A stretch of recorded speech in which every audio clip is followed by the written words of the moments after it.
smokes constantly dished out by the Thieves. The guy's close by, already level dude. 4. That's so smart. It's so smart. It's so smart. You purposely show yourself so they reposition to the opposite side. Skies can actually flank Sanji here if he just walks up a little bit further. There it is. Oh, there goes. The Shadow actually commits. Oh. He goes back to Sanji, but the Revitalize is there. JP saves him right at that moment. Carlteasy, will he get to find the kill on Graham? Doesn't have the level 4, but Sanford still goes in together with JP. Force out the flicker from Humes. Oh man, RNGesus gave him his prayers and sent Daddy JP, and now the real world manipulation! Throne of Ruin also used onto 2 members, but they have to get away. Crab is just a bit too much in terms of the sustain, and that's all by himself, by the way. And the real world manipulation from Stormy as they try to interrupt Carlteasy once again in his jungle. Wait, decisions here by SRG. So guys, Oh, Sanford has the flicker, able to cancel out the Oogie Shadow kill, fortunately, but he's really low. Cram going under the turret. He's fine. Okay. Both sides are not going to be able to kill each other, and that's the big problem. They need other people to get involved, and even Stormy is just like, I'm going to completely shove you out this lane. Whoever gets a lead, let's just take advantage of it, right? And even for Stormy's side, he's like, all right, sure, Cram, you can focus on getting that, but give me the gold. I want the money. I like this rotation by Stormy. It helps speed up the cut. He gets a little bit of EXP himself, and then now they're also going to be able to get gold through the shielding up top. So great link up between Cram and Stormy. What happened to the bottom lane? How is Innocent a full level up? Yeah.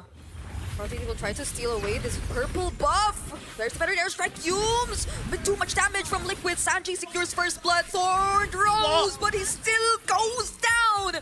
The damage from the Oogie Shadow kill was enough. RNGesus was not kind that time. Not at all. The last one was like, wow, that's pretty lucky. This one, really unlucky. 2 sides of the same coin, and the first items haven't even completed yet. SRG still taking control of the map through the aggressive rotations. I think eventually this is going to turn into who has the more annoying EXP laner to deal with. It's either the Alice or the Uranus. At this point, it's a little bit even. But considering the damage output of the CC on the other side of the map, the impact of that CC makes the impact of this Uranus even all the more evident. Sakai's now has the Hunter Strike as well. Dominance Ice on the way still for Yums. Can I just say, why are we watching this? Why are we watching that? We're looking at the 2 fattest guys slap each other around and be like, hey, you feel anything? Nope. We can go elsewhere, yo. Like, it's fine. Let's look at something else. We know what happens there. It's such a dead lane. Oh, now there's something. Flicker forced out of OEB. Yeah, that's what you get for staring at Alice and Uranus too long. Okay, Carlteasy forced to get out. Sick guys! Ooh. The flickers are always being forced out. I mean, this is one of the few techs that people learned quite late into the Hayabusa meta that you can actually flicker out away from the Oki Shadow Kill, but it's all about timing. There's a high oh god. No, OEB! Oh. Might have walked into the wrong direction. Carlteasy here gets to secure the orange buff, but now he's being chased by multiple members. The stun from JP, fortunately clutch, saving Carlteasy right there, but look at SRG. Was Sky's not in turret range there? I thought for sure he was going to take at least one more turret shot, but it looks like Ram was able to block it for the most part. Yums, he's thinking about it. He's really selling this. They're really selling this. I think we need to back off. They're not going to win anything here just standing around. They're losing bot.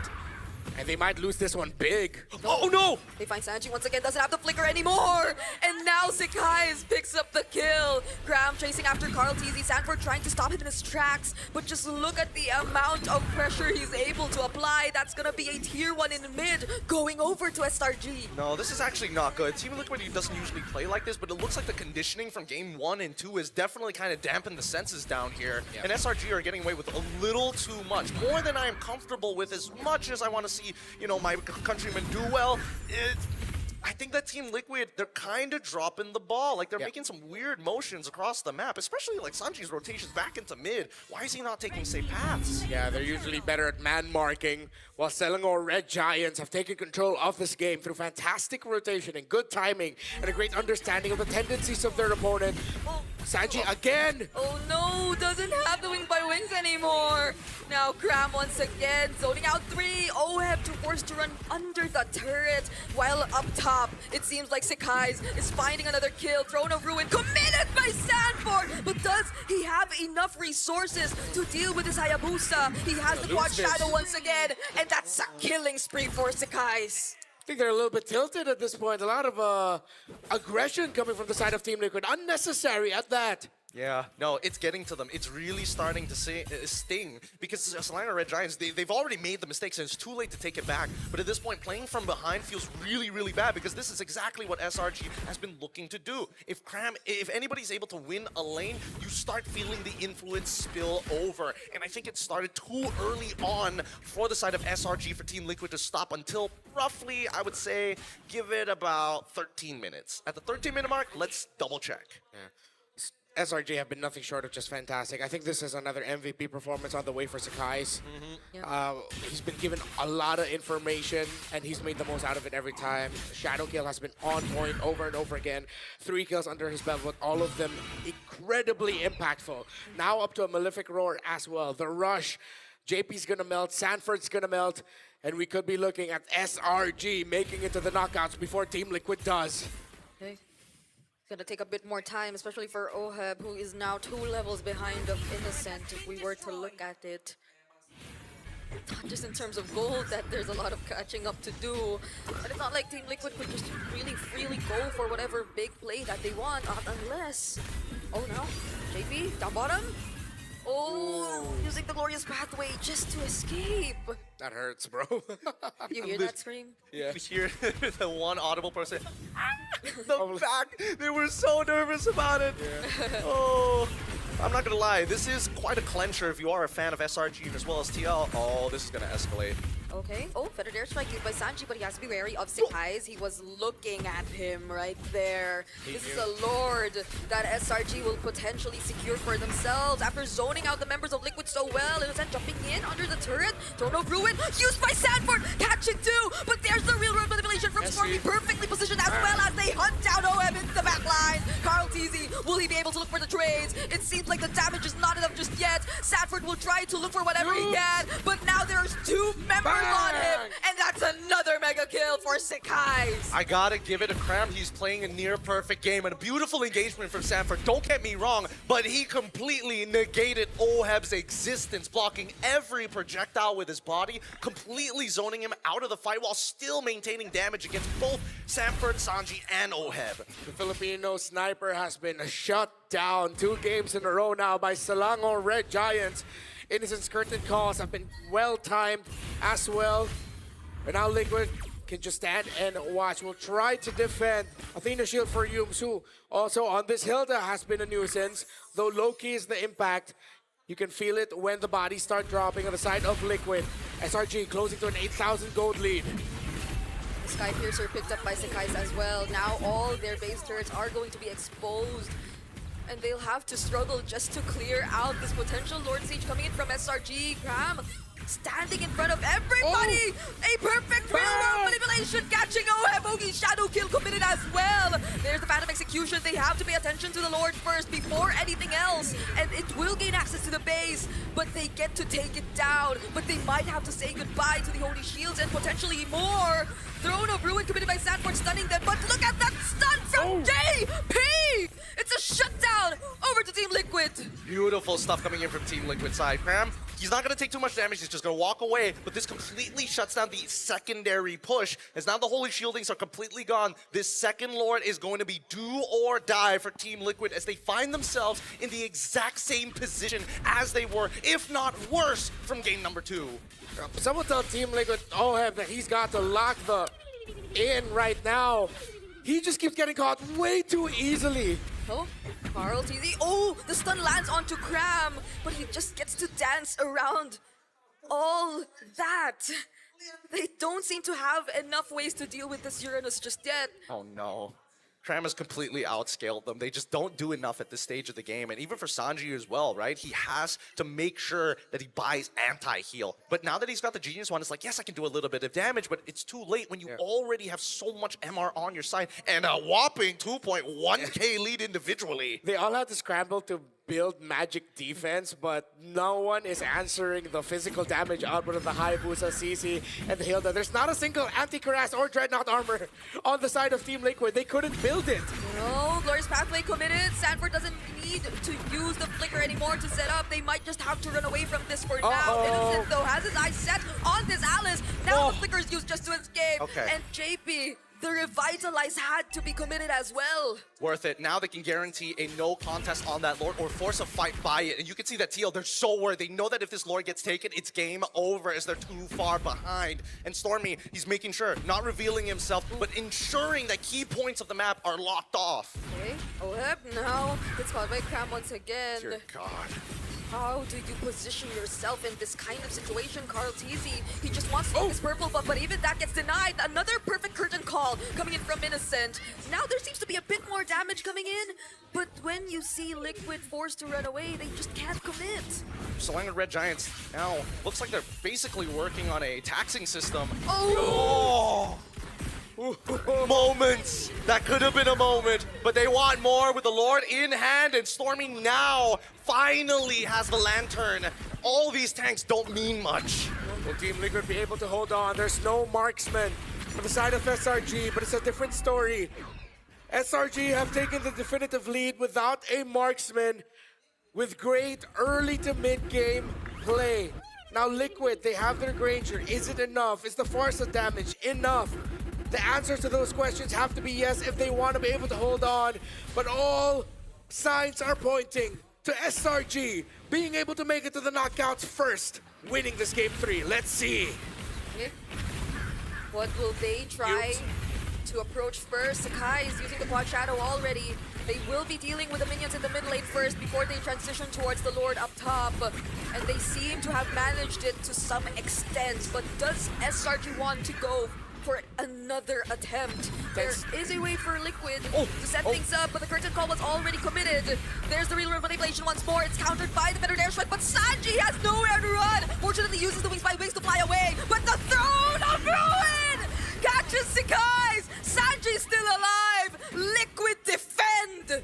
This is the perfect scenario for Liquid. They now get to come back into the game. Now Sanji can get his third item and you have some real damage for the upcoming fight. But at the very least, they don't lose anything off of this. That was so close. Like, Sanji had 2 members on him, but he waited until the very last second before he wings by wings down. Yeah, it's going to be a long climb back for Liquid though. SRG still hold the definitive lead, but that will help. See Halberd already built up by Oheb. Carl Teasy gets his orange buff, and I will be back to once again to a counter defensive positioning. Again, the problem with a lineup that doesn't have a traditional marksman is now going to be felt by SRG. If Liquid hold out even longer, then this game is going to get harder and harder for SRG to end. Yeah, and that's the scary part, right? We need SRG to close out the game while they still have this 6.8k on their side. It's a lot of money, but just notice, like Kram is like, yes, I'm quote-unquote indestructible, but at the same time, I'm realizing that Lancelot is kind of doing a lot of damage with the Divine Glaive, with at least the Endless Battle. But with the Divine Glaive already completed by Sanji, right? Even if he builds more MR, it's not going to do him much good. See Halberd as well for Innocent. Full build now for this CC. And Team Liquid are going to be in a world of hurt. It's understated, but the sudden spike, very late game from a CC with a C Halberd is busted, bro. Should not be fair. Yeah, and we get to see the constant Hylos plus X curtain call happen multiple times throughout. Lately, it's been a little bit more of like either Alice plus X or even Lancelot plus X. Because Carl Teasy's trying to get close and deal damage. The moment Innocent sees him, it's just like curtain call. And then if Carl Teasy tries to get away from it, at the end of the animation, it's going to be someone else linked to that curtain call because he tried to get away. Yeah, it's just, there's not a lot of counterplay to it. You really just have to like micro your way out of this. And I think that's the beauty of the... Oh, wait! They're actually bursting down Grab! JP with Revitalize, but Doom sends the guys from behind. Might look for other targets as much as they can. Stormy gets to find the kill on JP, but the Yogi Shadow kill is already committed. They split the damage, but Sikai's is still after Carl. But Carl gets to run away. The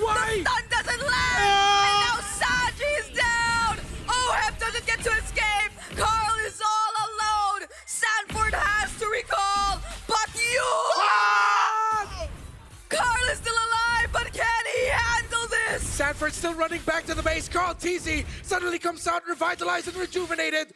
Forces Humes back. Liquid still in this. Why wasn't there a call to close out the game? I guess they understood that Sanford was able to buy some time, and now they need to guarantee this. So guys at 50% and fallen. Okay. Will they actually still try to go out? If Carl gets this, no way. Stormy has another real-world manipulation available. Phantom Oh, no more Fusion Phantom. Just He's to dead. escape. Oh! He gets stunned. Thorn Rose, but there is no way out. Sanford and JP have to return to the base. That's Lord going over to the side of SRG. Carl TZ caught out. And a great angle from Sakai's. Great, honestly, amazing stuff from Innocent to block. He understands he's not just the marksman, he's more. Okay, right there, strike. They clear the waves as much as they can, but this is just the beginning. There's a Lord Siege upcoming from SRG2. But Carl will be able to get back in the game 8 seconds before he gets back. How long though? I have a feeling this game's gonna go on way longer than we realize. For sure, because right now SRG, the big thing is that their wave clear sucks, and all of their main damage dealers who have physical damage need to walk up to the crystal in melee form. Not a lot of immortalities left up, but they left the minion wave up top. Oh no. They're gonna have to clear it. Okay. Not a lot of immortalities on the board. Only both roamers have their immortality. Sanford doesn't have it. Cram doesn't have it. Gotta breathe for a second here. They're not going to initiate until that Lord starts knocking on that base. Now the real question is whether or not they want to sync up these waves, because they're letting this Lord slowly push in as Yums is trying to clear it up. They've got almost a half a second delay. Oh, Look at the damage. The damage from Innocent is a bit too much. Better there, strike. Carl TZ is trying to hunt down Stormy, forces out the real-world manipulation, and he successfully finds it.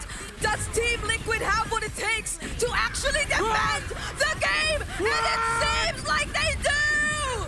They pull back, and it's great. Innocent's still there, but there's not enough minions. Innocent, Oh! try to run away, but Sanford catches him! He has 2 members on him, but he will go down! There's 1 minion left in a wave completed mid. Team Liquid have to defend again! Innocent still had the vengeance. No wonder Sanford couldn't finish him off. The minion waves will get cleared up though. But Liquid are just barely holding on every single time, every time. But it's not yet their time, as SRG will have to try one more time to end it. Now it's dead even. Despite SRG having every single one of these structures, they need all 5 members alive and taking out a 2-for-1 trade each and every time if they want to punch above their weight. The biggest issue we're seeing so far is that, guys, he's trying so hard to get into that backline. He's actually getting caught out. JP has got his number. Sanford has got his number. Even Sanji has his number when it matters the most. This lead that we see, this 5.8, it's just extra money for SRG to try an item swap to make the difference. Folks, welcome as we get closer to the 20th minute mark. We're all at the edge of our seats. We aren't even sitting on our seats. There's no point. There's no point. I mean, I can sit on it. I'm the analyst, man. I'm having the time of my life. And I also need to pee. But I need to watch this game. With full items all across the board. I am a little curious about how many stacks Oheb same. has. Same goes for Sakai's, which I'm pretty sure he got reset like 3 different times. So I'm thinking I'm guessing 20-something, 21? I'm guessing it's somewhere around 40 because there's a lot of times where there's still a good amount of health on the side of Liquid, but then during the shadow kill animation, they just drop like flies. SRG are going to be looking to rush this Lord. They have my great gosh. positioning. Yums, man marking Innocent, the damage again, making JP melt. Oh, Sanford tries to look for both of them. Oh, no! Throne of Ruin committed. Stunned Early. through, but the real manipulation. Catching JP. Oh! He gets bursted down just like that by Oheb. Oh my goodness, Sanji and Oheb just shared the same brain cell, targeted the same guy, blindfolded. A good attempt, but now it gets even scarier. Oh my goodness. Still a lot of minion waves coming in for SRG. Marked very well. Yums even guiding the minion waves up top. Sanford forced to scramble. They see Stormy. They force him out. Sanji already flickered forward. He's greedy. Okay, Stormy has the immortality. Yums, tries to stun Sanji, but he has the Winter Crown. JP Mortality Wait, Pop might not get the to Lord, escape this. the but base. The waves up top. The base. They have to clear the base. Crab is denying them.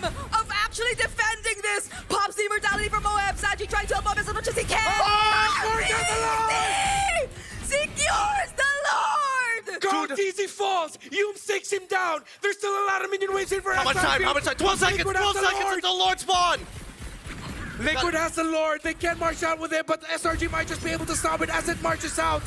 Okay, they have to deal with the waves. They have to deal with the waves first. Spawning. It's too late. It's too late. They have to back off here. An amazing defense, an amazing attack coming in from both of our teams as finally the score evens up 8-16. Look at that gold lead. 6K turning down back into 1.9. We didn't get to see how he did it, but Conti's getting the Lord. Yumes once again stunning Oheb. Sakai is trying to follow up with the Throne of Ruin. Might just make it in time. Immortality pop for Yumes. Sanford will be the trade, but they get to survive. Stormy! No one goes down just yet from SRG, but Stormy's a bit too deep. No. Sanji, will he actually be able to finish off the kill? Dead. It might not be him, it's gonna be JP. Well played coming in for Team Liquid. They're trading bodies to buy time, and right now time is everything that they need other than a wave clear. That's good enough. And so guys, you'll be able to clear this out. He's fast, but honestly, Liquid really showing some grit. They are holding on by their fingertips every time. 44 stacks on the Sky Piercer, 714 on the passive. And there are no first-tier towers down just yet on the side of SRG. It has been 23 minutes of Selangor Red Giants domination. And more than half of that is them being unable to end this game number 3. It's the nature of the composition. Their wave clear has never been their strong point. Snowballing is, but closing out a game requires different tools which they don't have access to. However, Team Liquid, they're very good at sieging. They have the exact tools, but they need to get all the way to the enemy inhibitor if they want to enact that plan. Up until this point, they're just waiting for SRG to fight around this Lord because they know that's the only thing they care about now. Not a single turret down from SRG. Team Liquid are really banking on that possibility that they get to win a fight and just take it straight from there. But does SRG, or will they even allow that to happen? Oh, the Veteran Strike's dealing a bit too much damage. Glorious Pathway also, but then Carl Teasy fortunately still makes it out alive. JP will be gone for this Lord take, however. Okay, all right. Some pretty big ultimates already out. Sanji should be able to get back up before this upcoming fight, and I think that Carl Teasy, he's on the run. Yep, he bought rapid boots. He needs to get there. Okay, Carl Teasy, what is he gonna do, and what is he gonna try to do? Shut down onto Innocent. Oh my Winter God! as well coming in from Sanford. Oheb is down though, but Stormy's next on the list for Carl. Sanford finds the kill on Sikai's as well, but Sanji's all alone here up top. Does he have a place to run? He might not actually get home, and Cram will take the kill. It's not over yet. It's not No over. one wants to give this up. What it means. These are two teams who are not facing elimination, but a Giant and a Titan looking to make it to the knockouts. Okay. Can Cram and Yumes deny the objective from Liquid? Sanford and Carl trying their best. He gets to secure the purple objective. But they do not allow them to secure the Lord. They can't afford it. And the problem is that Liquid doesn't have some extra time to just breathe, right? Just find that moment to be able to start pushing back against their opponents, because their waves, the maintenance, the chores, the duties is just too high. But though, we do see that Carl Teasy has to give up the Lord because he's just too strong right now. We're going for another 5v5, man. But now they have space. Stretching out the minion waves so Oheb can be left behind to clear up the bot. I thought Carl Teasy would actually try to continue forcing the minion wave to push into the top turret just so they have a little bit more space to work with. But it seems they're not going to be able to get just that. This is how massive the SRG lead has. Look, the gold is now towards Team Liquid, but the map is still SRG coded. Yeah. Until they can get towers down, Liquid will feel like they're just bumping their head into a wall. Well, JP forced to use the Glorious Pathway to get away safely. This is the first time I've ever seen both of these teams genuinely play scared. Like they're actually nervous to walk up into these bushes. They're actually nervous to take any little bit of damage because that could be the game-winning play. Okay. Oh, the stun from Sanji. Oh, the castle! Yumes finds him as well, and he has no way to escape. That's Sanji gone for Team Liquid. Careful, keep your eyes on Carl. If he steals this, they might have just bought themselves another 5 minutes. Okay, Sanford finding targets, and that's gonna be Innocent. Innocent trying to escape this. Sakai's going in with the Yogi Shadow kill. Does OM survive? He somehow still does, but Yums and Sakai's are on him, and now he doesn't. JP tried to run away. Immortality pop, but then that's it. 3 members are down for Liquid. And then there were 2 Yums out going after Sanford, but Sanford gets away. SRG still has the lead. Only 2 members of Liquid. SRG looking to end it here. They're excited, but they also know that they're capable of many things, and Carl will try his damnedest to defend this base. He dodged the stun from Yums, No! but then that's about it. Not for long. The Apex Predator all alone trying to prolong this siege has the immortality, dealing with 4 members all at once, but they will not pay attention to him anymore. Winter ground play, but that's it for this game. SRG are going to the knockout stage. Woo! What a game! One of the best series we've seen so far here at the Swiss stage to keep the entertainment lively in the EXO Hall live in Indonesia. Fans spilling out.